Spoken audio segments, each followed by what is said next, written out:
आज हम लोग ऋग्वेद के इंद्र सूक्त में 8वें मंत्र पर चर्चा करेंगे।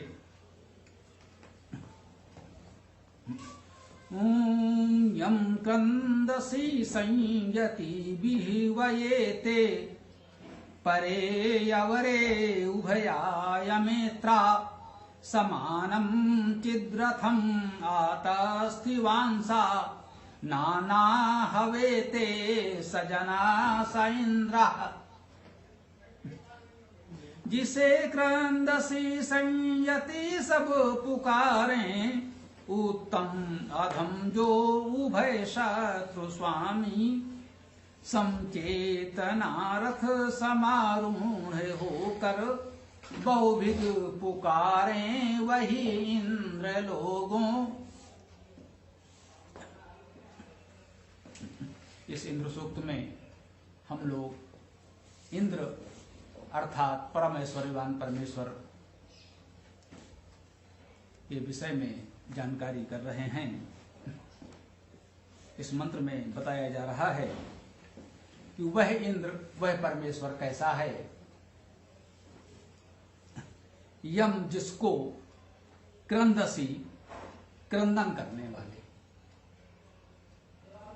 क्रंदन करने का भाव आज लोक भाषा में भी प्रचलित है। क्रंदन करना, रोना, पुकारना, दुखी होना।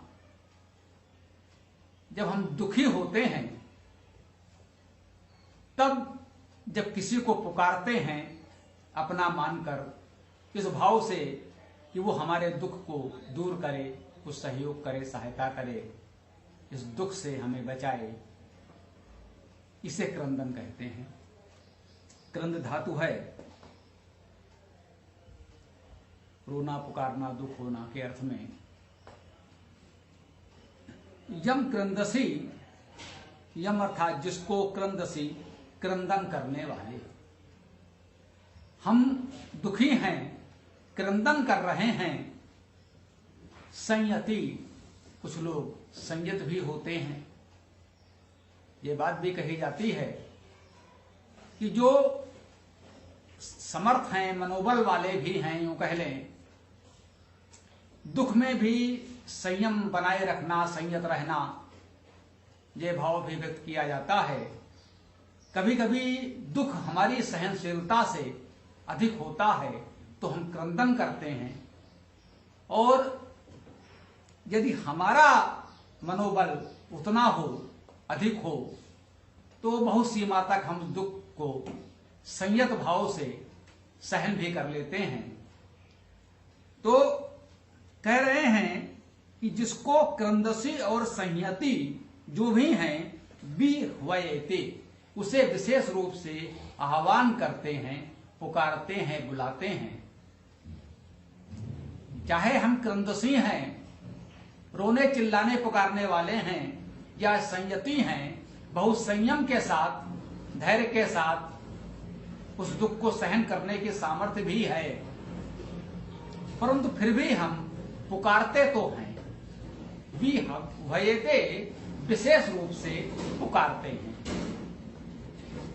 जिसे पुकारते हैं, इंद्र वह परमेश्वर है जिसे हम क्रंदसी और संयति पुकारते हैं। परे अवरे उभया अमित्रा, जो इन सबसे परे हैं, वे भी जो अवर हैं, अवर्णीय हैं, अवर निम्न हैं, अमित्रा, जो अमित्र हैं, हमारे मित्र नहीं हैं। वेद में अनेक स्थानों पर अमित्र, दुर्मित्र जैसे शब्दों का प्रयोग होता है। सामान्यतः जो हम इस भाव को मानकर चलते हैं, जो ओम मंत्र हम लोग निवेदित करते हैं, मुख्य रूप से यजुर्वेद के अंतिम मंत्र को जो हमने अपना मूल मंत्र के रूप में ग्रहण किया है, स्वीकार किया है, अंगीकार किया है, तो उसमें यही कहा गया है, ओम जो असौ आदित्य पुरुषा सो असौ अहम ओम खम ब्रह्म। वह ओम परमात्मा सर्वव्यापी है, वह आदित्य अक्षय अविनाशी है, वही मैं हूं। जो वो आदित्य है, जो आदित्य पुरुष है, अक्षय अविनाशी अग्रणी परमेश्वर है, वही मैं हूं। अर्थात इस सृष्टि में जो कुछ है सब वही है। तो हमारा शत्रु कोई कैसे हो सकता है? इस व्यापकता का अनुभव करते हैं तो इतना तो मानकर चलते हैं, कोई हमारे लिए पराया नहीं होगा, शत्रु नहीं होगा, हमारे लिए द्वेष का, घृणा का पात्र तो नहीं ही होगा। जो लोग जाति धर्म क्षेत्र आदि के आधार पर स्वभावता द्वेष पाल लेते हैं कि इस समुदाय के लोग तो हमारे स्वाभाविक शत्रु हैं या द्वेष के पात्र हैं, इस बात को वेद यहां नकारता है। ऐसा हो सकता है कोई हमारा मित्र ना हो, यह तो संभव है। सब लोग हमारे मित्र हों, व्यवहार में यह संभव नहीं होता।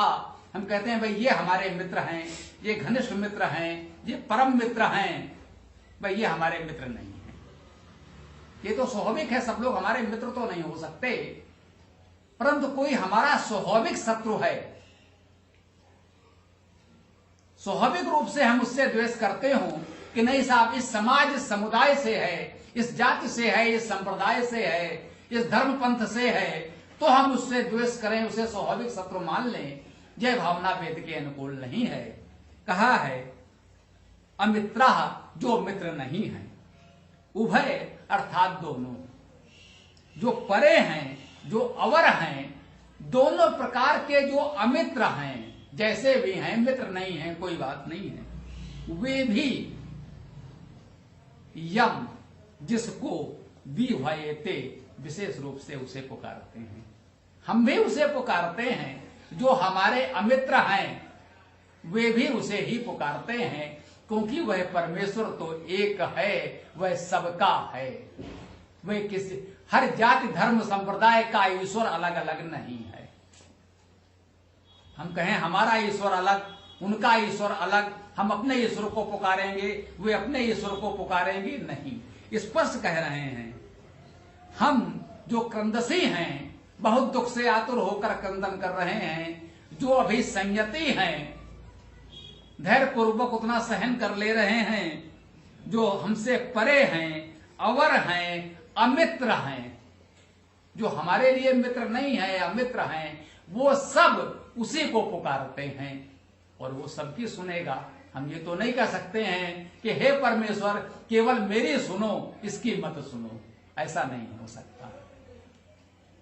वो तो सबका है। हमने कहीं कहा था स्वामी सबका है, कोई कहे न कहे, आप ना माने न माने, लेकिन वो तो सबका है। वो किसी एक का नहीं, एक समुदाय का नहीं, एक धर्म पंथ का नहीं, एक जाति का नहीं, एक राष्ट्र का नहीं। ये पृथ्वी उसके सृष्टि में तो एक बिंदु के समान भी नहीं है, और उस पृथ्वी में हमने रेखाएं खींच ली कि ये हमारा, ये तुम्हारा। हो सकता है बच्चों के खेल में घरौंदे पाले रेखाएं खींचती हूं, लेकिन वो उस खेल तक सीमित होती हैं। बड़ों के लिए उन रेखाओं का कोई मतलब नहीं होता। बच्चे खेल में जो रेखाएं खींच लेते हैं, इधर का पाला हमारा, इधर का तुम्हारा, उतनी देर उन्होंने खेला और उसके बाद वो सारी रेखाएं समाप्त हो गई। जो घर के बड़े हैं उनके लिए उन रेखाओं का कोई मतलब नहीं होता। वो परमेश्वर सबसे बड़ा है, उसके लिए इस देश जाति के रेखाओं का कोई मतलब नहीं होता कि साहब ये मेरा देश, ये तेरा देश। ईश्वर ने तो पूरे सृष्टि, ये पृथ्वी एक सी बनाई थी, ये रेखाएं तो हमने खींच ली हैं। व्यवहारिक दृष्टि से उसकी कुछ उपयोगिता हो सकती है, उसका पालन करें, सम्मान करें, रक्षा करें, सब ठीक है, परंतु ये ध्यान रखें कि वो इन सारी रेखाओं से परे, इन सभी सीमाओं से परे वह परमेश्वर तो सबका है। उसे सीमा के इस पार वाले भी पुकारेंगे, उस पार वाले भी पुकारेंगे, सबका है। हमारे बीच विवाद इतना नहीं होना चाहिए कि जिसे हम कभी दूर न कर सकें। कहा है कि दुश्मनी जमकर करो, हाँ शत्रुता हो जाती है अगर, तो दुश्मनी जमकर करो, पर इतनी गुंजाइश रहे फिर कभी हम दोस्त बन जाएं तो शर्मिंदा न हूं। इतनी शत्रुता न बढ़ा लो कि यदि कभी हम दोबारा मित्र बने तो हमें मिलने में लज्जा आए। ऐसा नहीं होना चाहिए। शत्रुता की भी इतनी मर्यादा अवश्य रहे कि दोबारा मित्र हो जाएं तो लज्जा ना आए, हम पुनः मित्र हो सकें, क्योंकि वो परमेश्वर एक है, वो सबका है, वो इन जाति धर्म देश की सीमाओं को नहीं जानता, नहीं मानता, उसका कोई औचित्य भी नहीं है। उसके लिए तो सब एक से हैं, उसके लिए तो हम सब बच्चे हैं, अपने घरौंदे खिलौने की तरह से खेल खेल रहे हैं अपनी सीमाएं बनाकर, पर उसके लिए कोई सीमा नहीं है। तो ये कहा कि हम क्रंदसी हैं, संयति हैं, मित्र हैं, अमित्र हैं, परे हैं, अवर हैं, सब उसको पुकारते हैं और वो सबकी सुनता है। समानम चिद रथम आतस्थ्युवंसा। तो इस भाव को अगर हमने समझा तो अगला शब्द आया, क्या भाव हमने इतने से सीखा? समानम चिद। उस समानता का भाव, उसके लिए तो सब समान है, वो हम सब के लिए समान है। परमेश्वर हम सब के लिए समान है और हम सब उसके लिए समान है। चित चेतन का अर्थ भी ले सकते हैं और भी का अर्थ भी ले सकते हैं, ही का अर्थ भी ले सकते हैं। समानम चिद रथम, रथ का अर्थ है रमणीय। रथ एक वाहन के रूप में भी हम जानते हैं, जो रमणीय वाहन हैं, विशिष्ट हैं, उनको रथ कहा गया। रथ का शाब्दिक अर्थ, रम धातु से रथ शब्द की निष्पत्ति मानी जाती है, तो रथ का शाब्दिक अर्थ होता है रमणीय, सुंदर, उत्तम, श्रेष्ठ। ये भाव है रथ का भी। तो वो समान है, सबके लिए समानता का भाव रखता है। यदि हम वास्तव में उसको मानते हैं, अपने आप को ईश्वर का भक्त कहते हैं, तो ये समानता का भाव हमें होना चाहिए।